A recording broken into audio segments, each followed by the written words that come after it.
good evening, and welcome back to Midweek Meltdown, the only show where the facts are real, but the feelings are louder. I'm Barrett Loucks, and yes, I still have my job, which honestly feels like the biggest plot twist of the week. Let's get into it, because this week's news was like a group chat that nobody should have been added to. First up, big election news. A Democrat named Ana Lilia Mejia wins a special race in New Jersey. Now, you might be thinking, Barrett, that sounds normal. And yes, that is exactly what makes this weird. In today's world, normal election news feels like finding a clean spoon in a public park.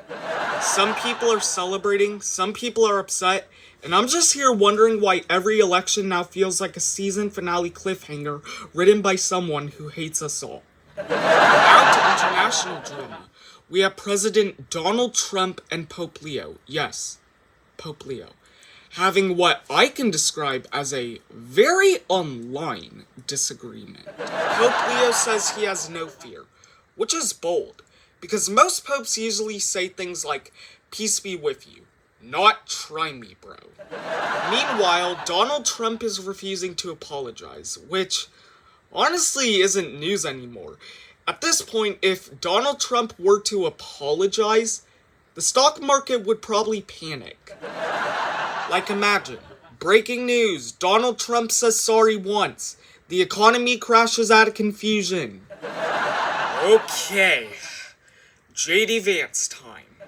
JD Vance was at a Turning Point USA event.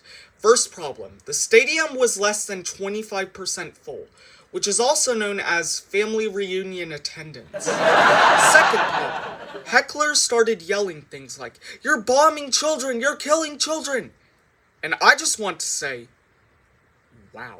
That is not a light disagreement.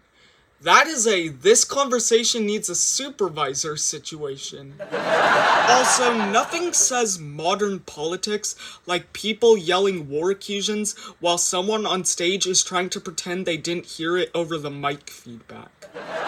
JD Vance probably heard that and thought, did they just say nice jacket?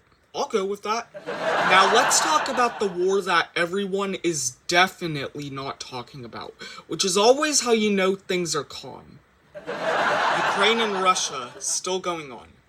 Missiles, drones, destructions, very serious stuff. And yet somehow, the internet is still like. Anyway, back to arguing about a sandwich review. 18 people reportedly killed in one attack.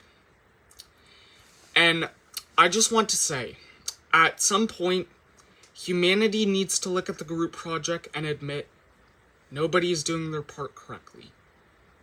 Also, quick reminder, if you feel overwhelmed by the news this week, just remember, it's only Wednesday.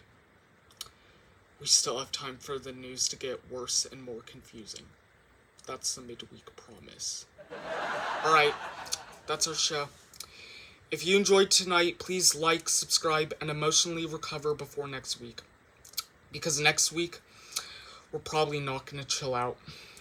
Thank you. Good night. And try not to read the comments section.